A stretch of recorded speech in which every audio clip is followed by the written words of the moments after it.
mongko jeneng sira sumuruk lan mangerteni sapa wae kepengin kecondhoan wahyuning dewa sing kudu dilakoni ya kuwi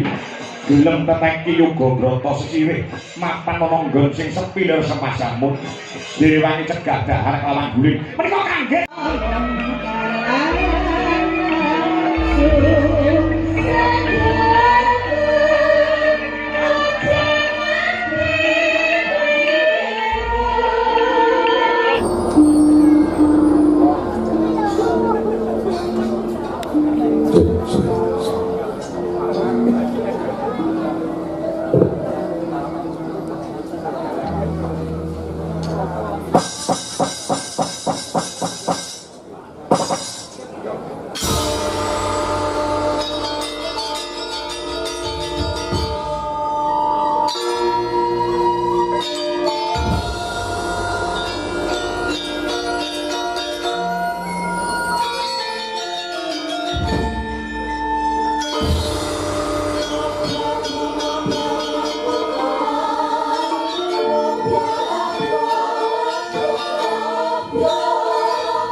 tanang sikeng dasek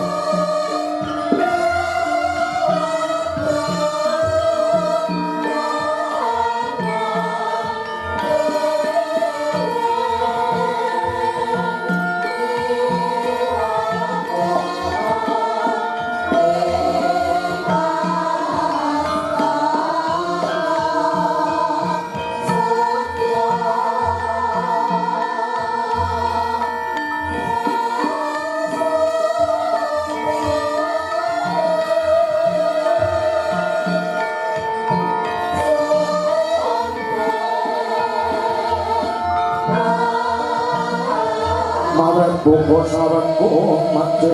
belahan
Sumeblak sorote Hyang Pratangga Pati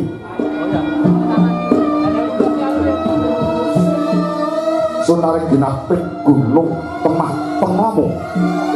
sorot lembayung sumamburat lebang sokane nganggo rapuh narata sunaring Hyang Arka tinampi sirat pengkah Hyang Suwaya mangmok datang mokal kawis tinggal gilar punang sirap lamben mantulaken sorote Hyang Pratangga Pati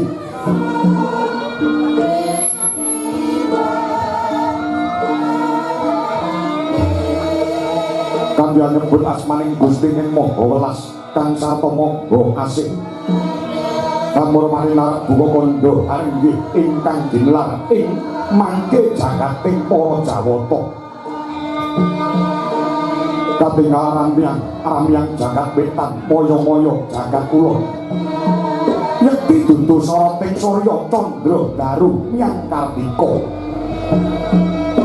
sarta duntu tejaning Brahmana kang agya mestu bata aning datang kageng kang ginumit ing dalu mangke imbang-imbang ana ing manca padha tan ana sami kejawi amung gumlaring kayuwangan Suralaya ya sinebut ing Junggring Saloka ya ing Jungkiri Kailasa kondhar ngandel bawana ya paku jamur kataliwarna pramila sinebut Suralaya mengkuwati jakating jiwa luhur sinebut Junggring Saloka awit sasana ingkang sinung cahya sumara pindha Saloka binabar Dinastan Junggiri Kailasa yekti dununge dumunung ana pucuking Gunung Himalaya wondar ngandhir bawana teges jakating pamuja dene paku jamur kataliwarna satuhu ing mriku dadi sasana paugraning pangesti ana padang dudu padange ngrahina ana peteng dudu petenge mengi najan datang guguh ora kaos lesu datang unjuk ora salib saben-saben amung kaperbawan kuku sing dupa penyang ratus garu cendana amrit angambar-ambar gandane arum sumebar weh prabawa rasa mulya pemangun madukara turna sinembuh sabawaning para brahmana pasupitri ingkang samya angut cap japa angidum mantra memayu ayuning bawana pramila datang momongka kalamonta Suralaya kang wonten raos sangsaya sinangsaya cinedha cedhak padha winada anane amung nikmat mumangat satata nitya lasing tawa ingkang jumeneng minangka gegununganing Kahyuwangan Suralaya mapan wis ana pilahe dewi-dewi lamun to buta prajeka pandhita peparap Nalendra jejuluk yen dewa wenang awisik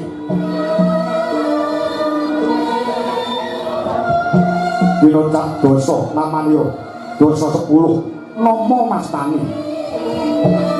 ingkang awisik Sang Hyang Bathara Guru ya Sang Hyang Jagat Nata ya Sang Hyang Jagat Karana Sang Hyang Jagat Pratingkah ya Sang Hyang Catur Bojo ya Sang Nilamanta ya Sang Girimati Girinata Pasupati Pasuprabu Godipati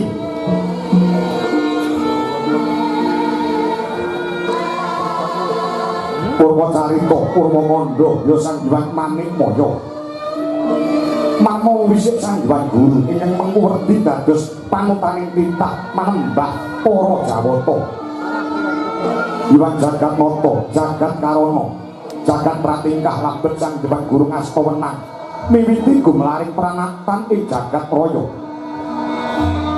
uga wisik Sang Hyang Catur Bojo labet sekawan astanira dene Hyang Nilamanta karana ciri gelang kang mapan ing tembok ya sinebut Sang Hyang Giripati Pasupati Pasuprabu inggih Godipati karana ngratoni para dewa Dewi Aksara Widodara dalah widodari Sang Hyang Purwacarita Purwakanda labet ingkang ampurmani lelakon ing jagat raya pramila sinebut Manikmaya minangka banget nalika lair dumadi saking kuninging Antiga Hyang Guru ngasta pusaraning kadewatan mangreh para dewa Durandara dewa Wataknawa tuwin para Apsari adhedhasar adil para marta sama beda dana denda lirik datang bau kapine lampahing pengadilan nindakaken dana wesiasat werdine sinten ingkang tuhu tegen ing sesanggeman datang mangrung ing panembah yekti ginanjar sak murmate ananging nadyanto garwa putra sanak kadang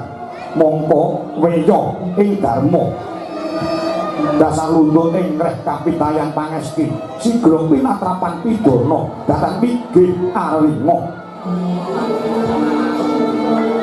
nalika semana Sang Jagat Girinata ya Sang Hyang Guru lenggah ana ing bali Marcumunda Manik denadep dening kami tuwaning dewa nggih Sang Hyang Narada ya Sang Resi Kanika Putra ing wonten Sang Hyang Bathara Brahmana nguraken pasibaning para dewa bek amber amlabar kok sing doyong-doyong nopan cak suci ning alun-alun mangkono datang antawis dan ujuk kami panganggane Sang Guru ini dereng kami lesan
Mandya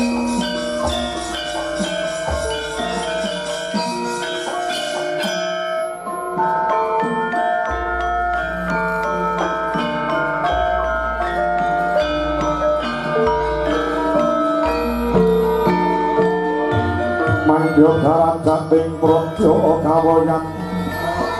wonsonya rori rorah pangrahing para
Kalana tanpa palu di hati lara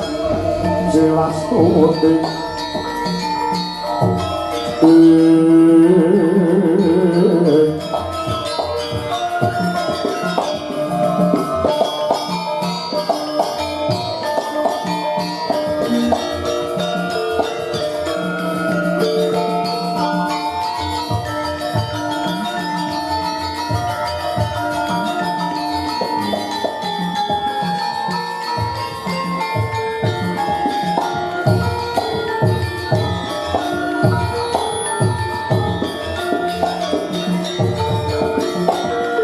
Jono sarjana kelu kalumrun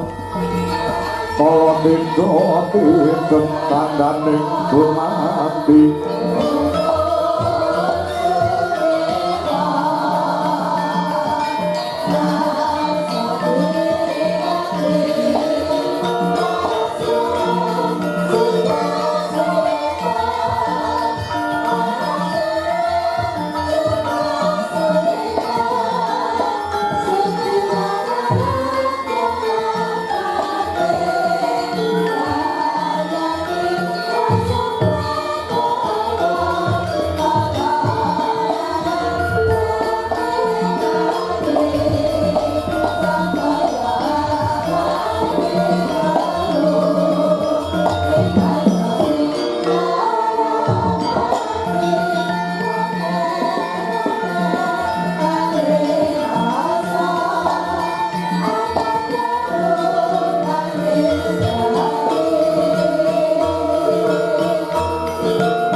yen mbok pamoring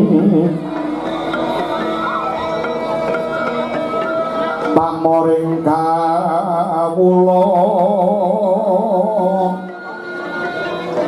Gusti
saking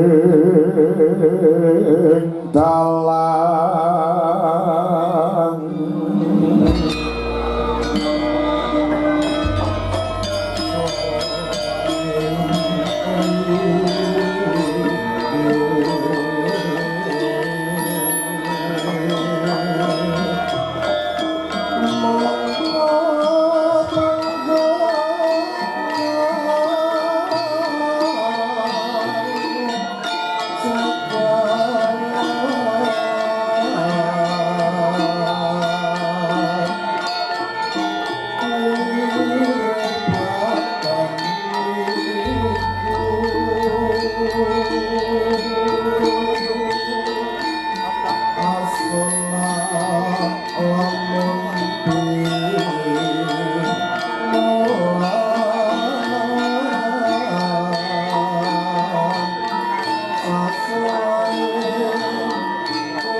Astuna Masidan sekaring bawana langgeng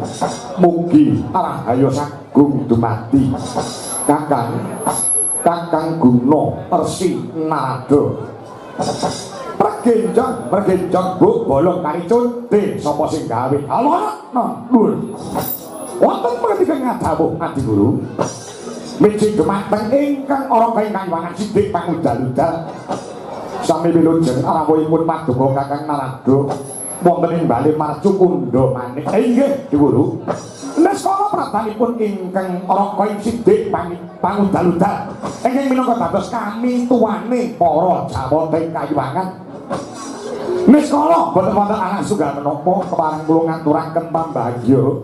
harja wilujeng kunjuk wonten ngasanipun Kakang Narada inggih sampun kula tampi andhasaken jimati gesah kula boten langkung taklim kula mugi kunjuk wonten ngasanipun Adi Guru ing kayuwangan Suraya nuntun inggih Kakang Gurawanang nggih kula mundhi kapetekaken wonten ing Jaja urmeketing Wadaya miwah ana daging kayuwanan Indra wonten dibalik ngadhawuh kula diprayogane nggon mulungguh kalwana pun iki karaos boten kirang prayogi anggenipun Inggih putra lumut Bathara Indra Ngadiyantra sepan wonten asa paduka pukulun sang Hyang Manikmaya. Kakang mboten dawuh. Riklengan samangke matur duning panuwun ingkang tanpa mindhan. Dening kalenggan samangke Kakang Narada Kesdurawuh minangkani menawi dados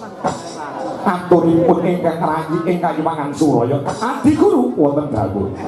Dadosaken kagyat rasing manah kula. Monggo menawi dipetung, nggih, menawi dipetung dinten samangke menika dede dina pasewakan ing Kayuwangan. Dira iki. Nah, saklangkung manter timbalan Jaganti Wadi kudu manting ingkang ngrongking sithik pangudal-udal. Kadidene kula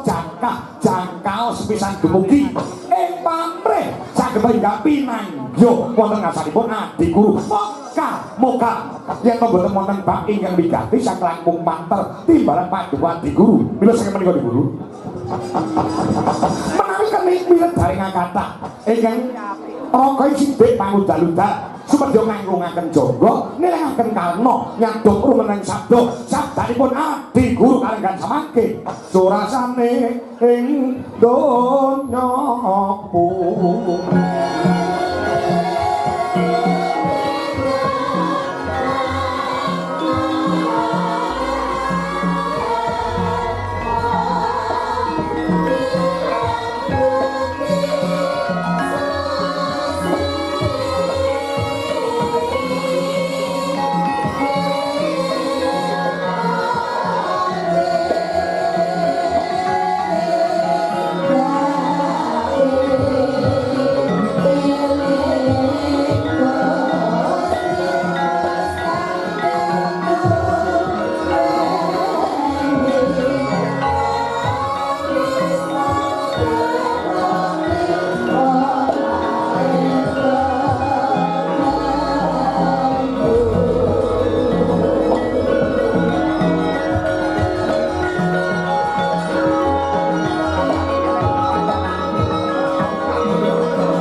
Gusti Walasa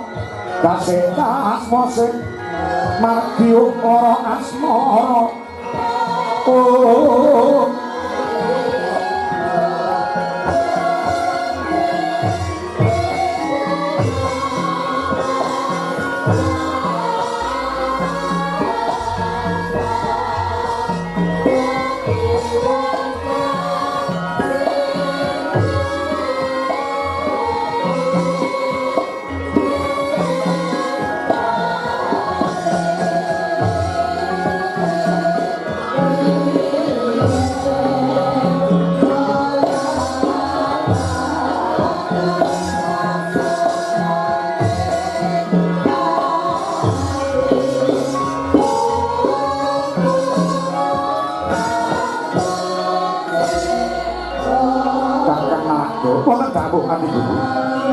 Kula muringi cari durga mangsa nggawa kiriko kang satempedewa wonten wigatos menapa selangkung mantel timbalan Paduka Adi Guru nanging rongking sithik pangudal-udal kakang.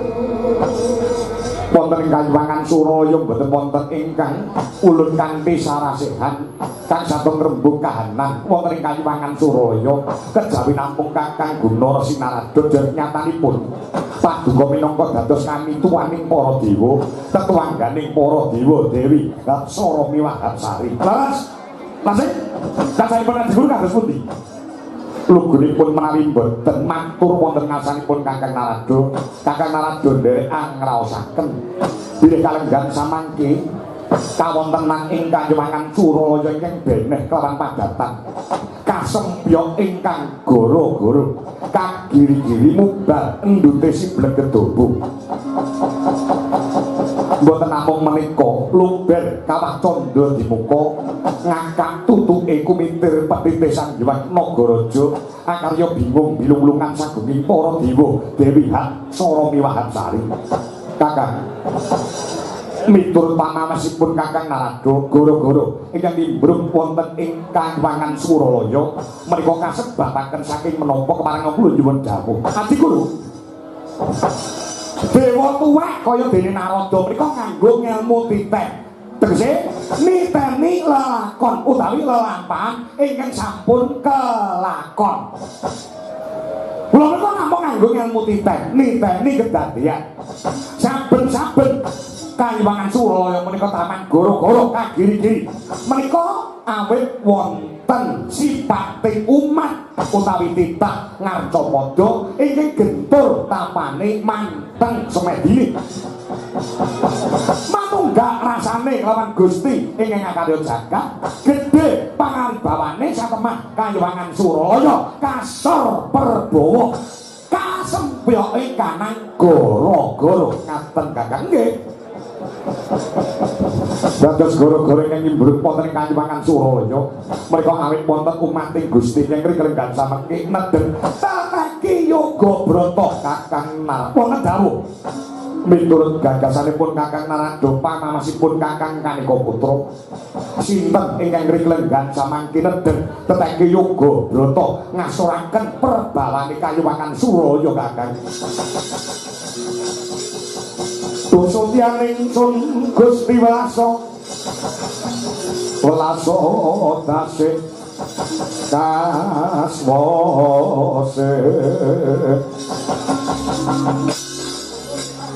maragya lara asmara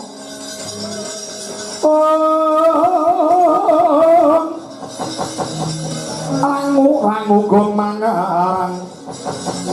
ya paringa usada nak hangger jiwa kawula nglipur ngripteng longgita sinawung langen asmara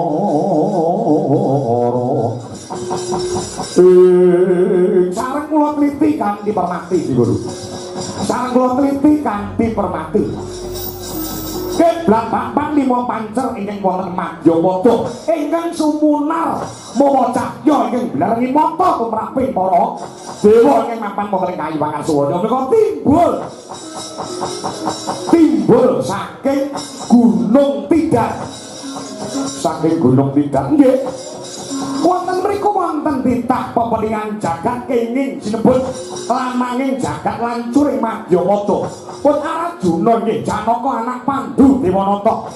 ingkang nembe Tataki Yoga Brata wonten mriku satemah Suralaya kalah perbawane kalih Janaka.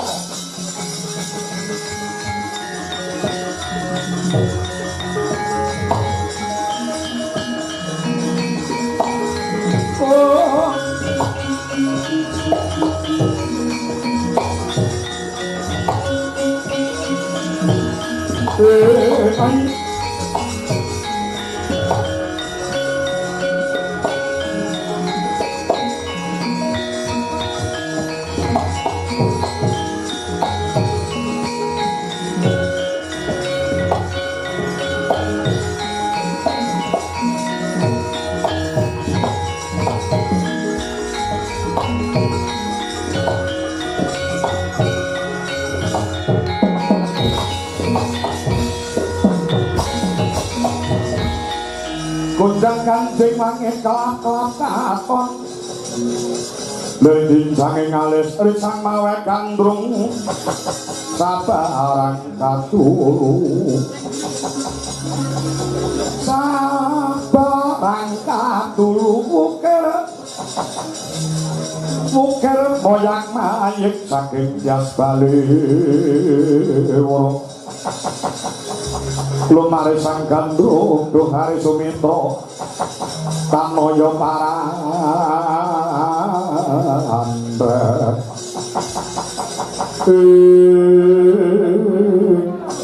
dados timbuling goro-goro ingkang mapan wonten ing Kayuwangan Suralaya lanang ing jajak lan curing Madyapada si Arjuna ya Janaka ingkang nembing Tataki Yoga Brata wonten ing Gunung Tidar nggih langkah kados ngaten. Lajeng menapa ingkang dipun gonta menapa ingkang dipun kayun lha Di Guru nuwun sewu Paduka kok kirang tanggap ing sasmita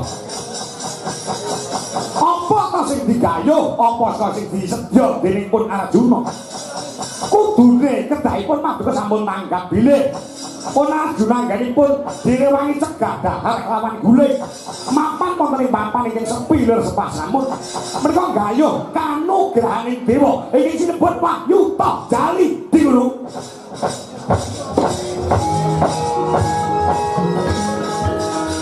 dewa-dewa subata marang kang urip perang dipane arum ngedan ing kaliyan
Gusti Sasongko kasungan surya aras ruming sari-sari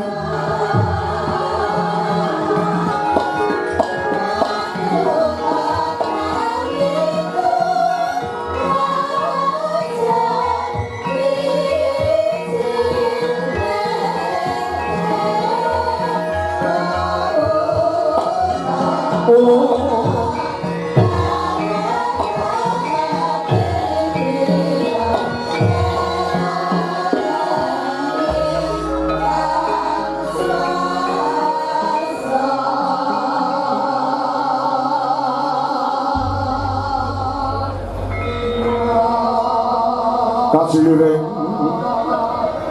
sami ana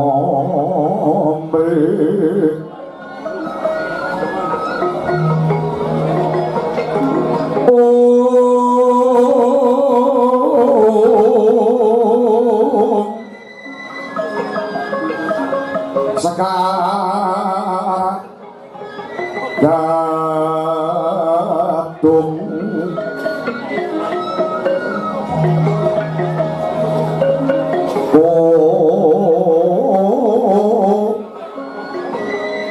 ngas gandanyo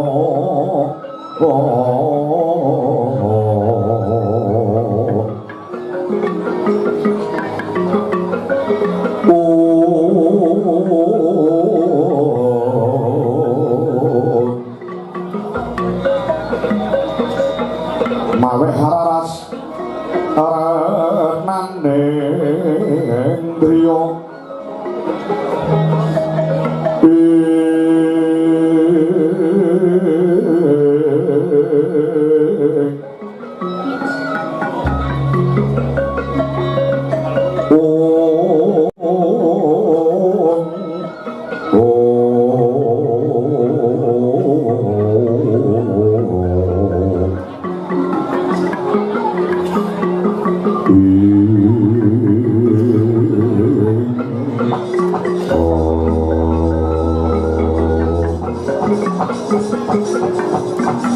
yo jagat yo diwaya Bathara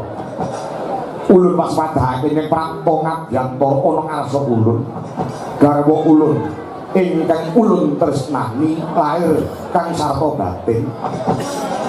Betari Durga permoni ing kanyuwangan dandang pangure padha kanthi karaharjan sak prapta kita ana ngabyantara ulun Durga obat inggih ulun nek kala sopan kula mboten wonten asunggal menapa bidhah saking dandang mangore dumugi wonten kayu pangasulaya mboten ngandung sakara-kara sampeyan wilujeng mboten wonten alang sunggal menapa para kula ngaturaken mangabekti mugi gonjo sandhap apa debat kula ngadi pukulun iya wis apa bener becik akan yo bombong rasane ulun ora liwat pangis ulun wae tampan nono dalan pangestu ulun wae tampan nono nggih, kula pundi, kula tampi ing tangan kalih. Kaprekaken wong Jaja rumeketing Madaya. Memang ora daging kanyuwanan. Mugi-mugi saged andhahe dhumateng widadari. Para kawula-kula ing mapan wonten ing dandang mangure. Iya. Karo sapa Durga? Dalan. Karo sapa? Kaliyan Dewa Srani ing mapan wonten ngerbat kepanasan. Kalenggan samangga nggih kula ngabyantara wonten ngarep paduka. Iya. Ana wigati apa mergage kuwi kandha kelawan ulun. Apa dikaya ngapa lan kepiye ulun kuwi garwa kita ingkang penang. Tresnani kelawan jeneng Sina Betari Durga. Kula sing dianggep bojo to? Iya. Kula iki lek pun mboten nganggep dhumateng pun Betari Durga menika garwa panjenengan. Wong nyatanipun sampun sawetawis anggih paduka wonten ing Kayuwangan Sulaya babar pisan mboten nate tilik wonten griya kileng sampeyan niku nyambut damel ngurusi Kayuwangan mboten nate ngendangi dhumateng pun Betari Durga wonten porpi kula menika nggih bojo panjenengan nganti anak-anak sita pun Dewa Srani kasih bojo 5 taun ora disenggol ora gatel kabeh ning awakku iya Durga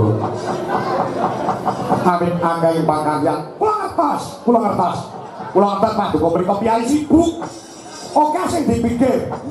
Oke sing dipenggalih, oke sing kudu ditata. Nek apa ya ora iso nyempatke wektu, ora kita setengah jam. Kula menika kapan? Kula menika kangen kali panjenengan. Kula ngertos sak paduka menika mboten nate prei. Kokono rono rene roman diketi ngono meneh. Kula ngertos. Wong wedok niku mboten perlu dipun jejeli duwe maneh. Boten namung perlu dijejeli bondo donya kemawon. Wong wedok kaya kula niki nggih butuh dikeloni. Kono para tanggaping Sasmita. Lho. Jalan pangapura manuk ku sira loro dan.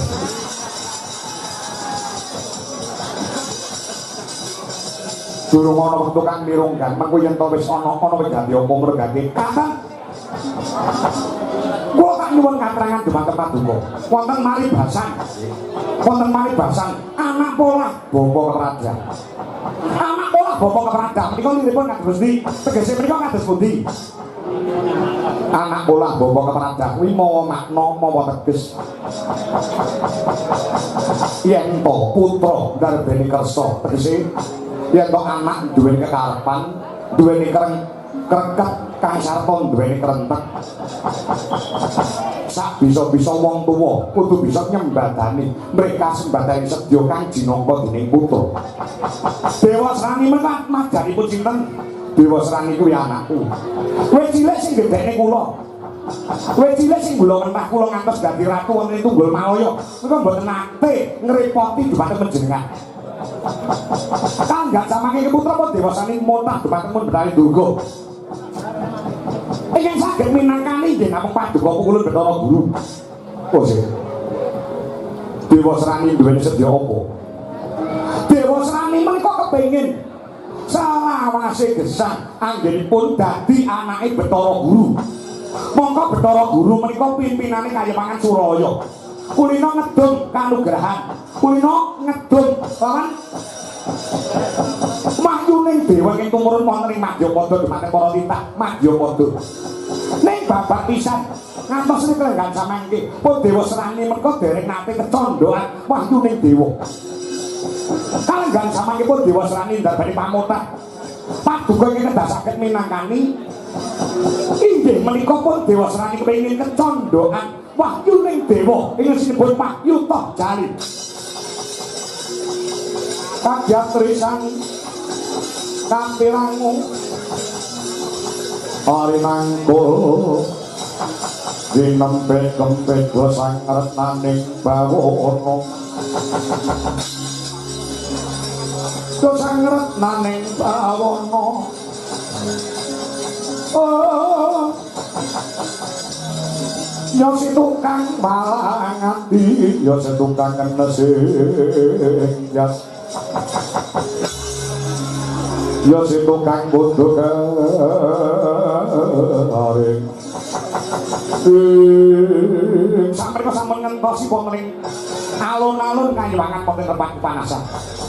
panguwasa wonten ing Suralaya menika kasta dening Paduka Nyuwangan Dipukulun Bathara Guru Nyuwangan Dipukulun Bathara Mahnikmaya Paduka ing meneng nemtoke abang ijoning lelampahan ing mampang wonten Kayewangan Junggring Salaka Mahyuta Jalin menika Paduka ing ndarbani hak wewenang badhe dipun maringaken dhateng sinten khususan ing Klenggan Samangke paring manglung dhumateng ing putra-putri Dewa Serani kemaring-maringaken wujudipun kanugrahan Mahyuta Jalin dhumateng ing putra-putri Dewa Serani Durga wonten dawuh monggo jeneng sira sumurup lan mangerteni sapa wae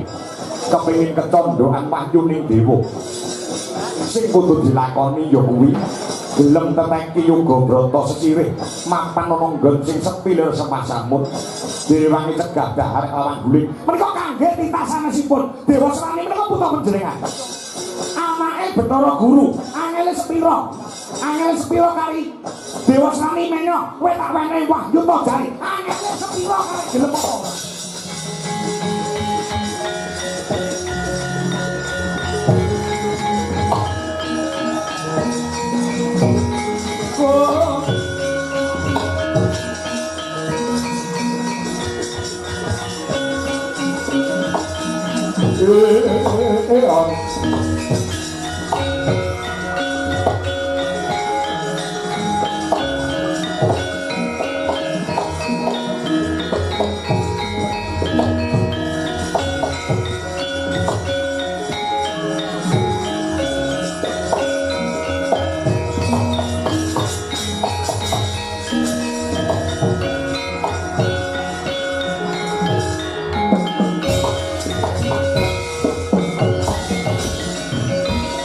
katangmu padha lan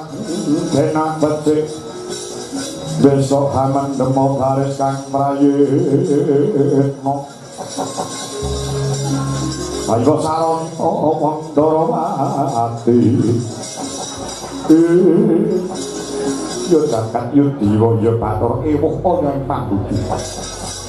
Klenggan Samangke aku kudu bisa pun tok panjenengan saged panjenengan menika saged pimpinan menika wenang ngepak bun-bunane para dewa sedaya dewa tetamtu badhe manut kaliyan panjenengan abot pengancame pun Dewa Serani dhumateng panjenengan Dewa Serani ngancam nganti pukulan Bathara Guru ora kepareng maringake wujude Mahyuta Jalin dhumateng pun Dewa Serani Dewa Serani badhe mati gantung wonten ing alun-alun Tunggul Malaya kanggo tega apa mboten Paduka Nyawang gilang-gilang wandhanipun Dewa Serani angel sepiro abote sepiro kali maringke Mahyuta Jalin dhumateng pun Dewa Serani yo tak pinangkani apa sing dadi kekarepane si Dewa Serani mangkene dikon gageng iki lho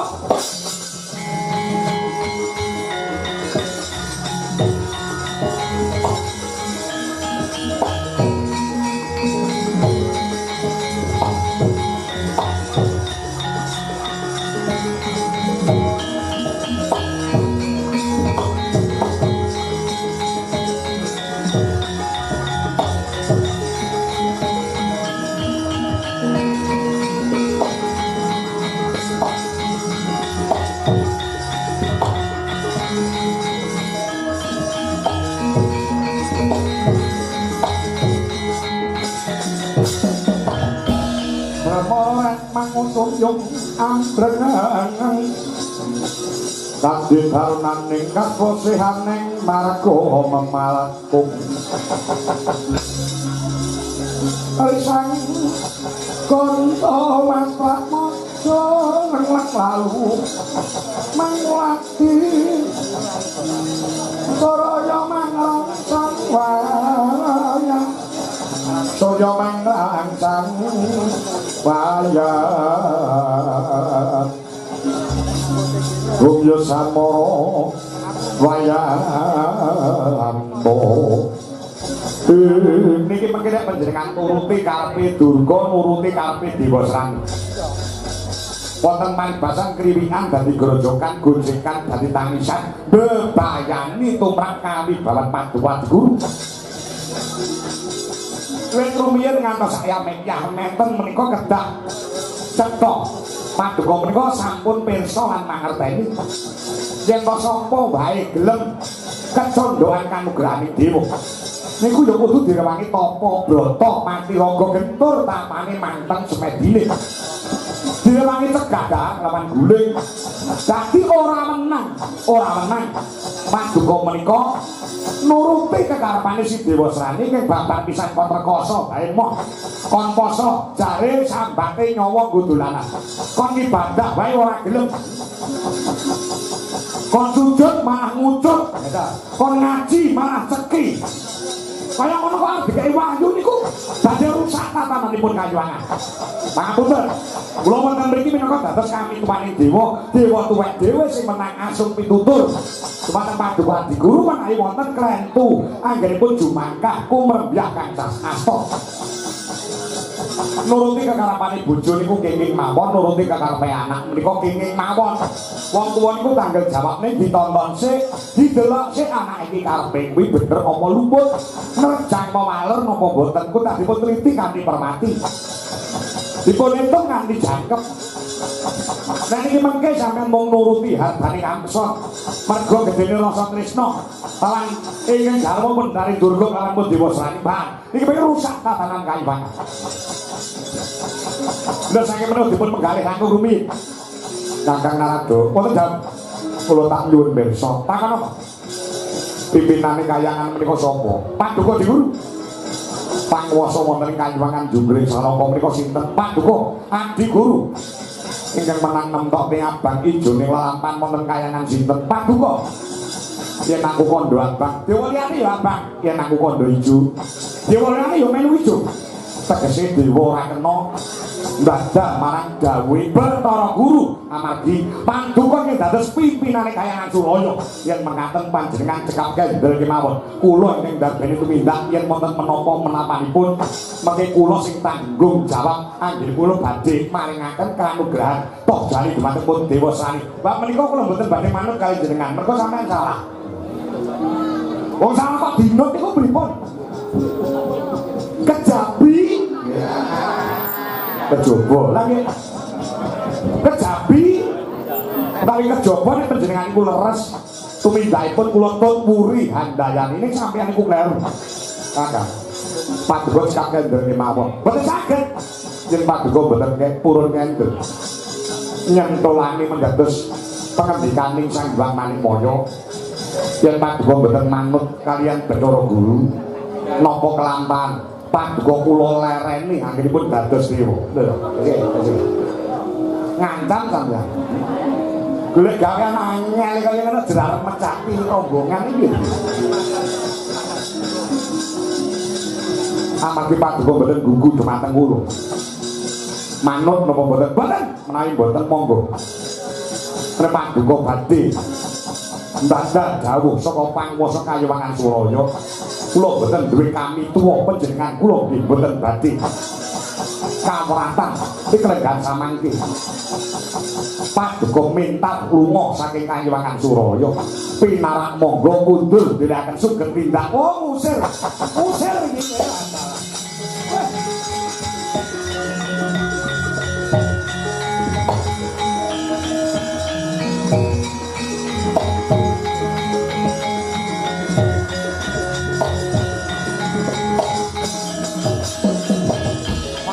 kayangan Suraya niku tentrem ayem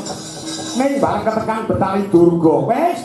tahanan kayangan runyam awane saya bener saya panas Kakang Narada napa nuwun sewu taringanipun budheg pinarak monggo kundur nderaken juga tindake lah dalah ditundung lunga tenan ya ya kaku becik kaku apik iki lho kena nggih contoh kena nggih tulodo wong lanang iki ketoke gagah ketoke dadi pimpinan ning omah ki asline kalah karo sing wedok ketoke gawe seragam aparat ketoke bintange pirang-pirang ini digetak karo sing wedok goblok dadak ketoke dadi dalang larang regane ora tau prei lembareng klaru digetak karo bojone ya mungkem Terang gondro sepiro pun durung dirut saya tidak pun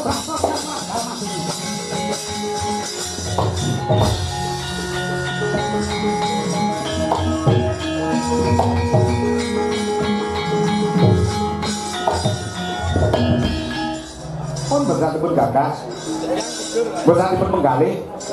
Narada kan kersane metu saking rombongan dewa iso kek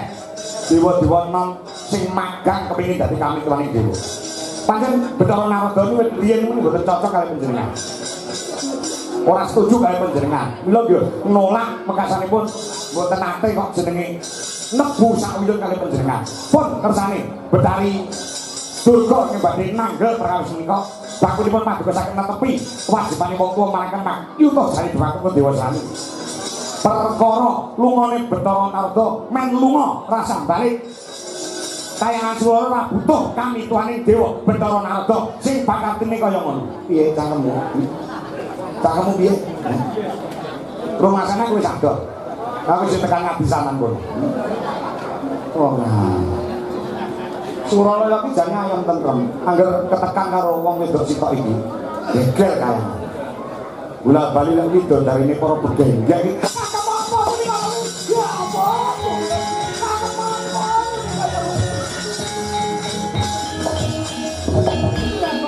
mawon apa kulon kula tidak niku dari ini begenggek lah iya apa ora inggih Bu kulon nek iya ya wis ora usah protes dina samangka lungguh kang prayoga bakal ulun jaten piye carane supaya entuk waktu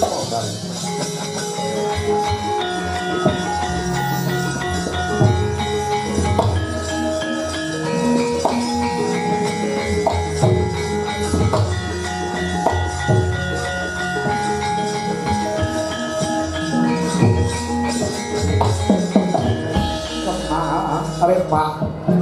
Cinawi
Tidak perbawan yang ratri sosodoro wes mangger kawuryan tanpa jiwa memandi semangger semangger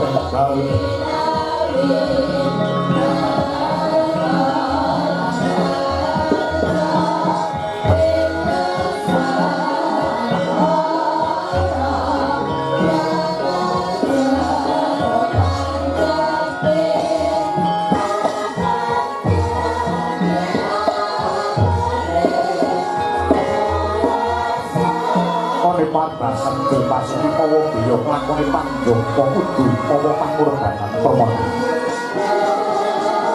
kalau tidak akan turun kayu mangan suul kemangan borong-borong itu ditimbulake saka pakar ing tengah Pandhawa si Janaka ing kanggan samengkul saiki yoga brata ana ing Gunung Tidal mongko kira ulun dina samengkul kang bakal pinercaya entuk kanugrahaning Dewa Wahyu toh jali ya mung Arjuna ya mung Janaka sang lananging jagat lancur Madyapada mula kabeh kudu dicara disaranani supaya Wahyu isa kecekel lawan si Dewa Srani sarate Janaka kudu temeka pati mula dina samengko tumandang gawe dawuhna marang Atmaja kita si Dewa Srani lan kabeh para Wadyabala Tunggul Malaya supaya ngebiyung ana ing Gunung Tidal merpeki lawan Arjuna yen perlu ora sedadak ditakoni tumpul dipateni supaya gangsal lan gampang anggo nulung bakal budidaya mereka sebaganing sedya si Dewa Srani antuk wahyu ning Dewa Wahyu to jali pekaten ulun ya pancen kaya mangkono temaca dawuh pangandika Paduka ulun kula badhe gawuh dumateng Dewa Srani sinartas bagus iki mugi-mugi kasebatan panjenenganipun ingkang putrapun Dewa Srani mugi sejarah kanugrahan wahyu to jari saged kagem wonten astanipun Dewa Srani ya 300 tak bakal sing ati-ati Durga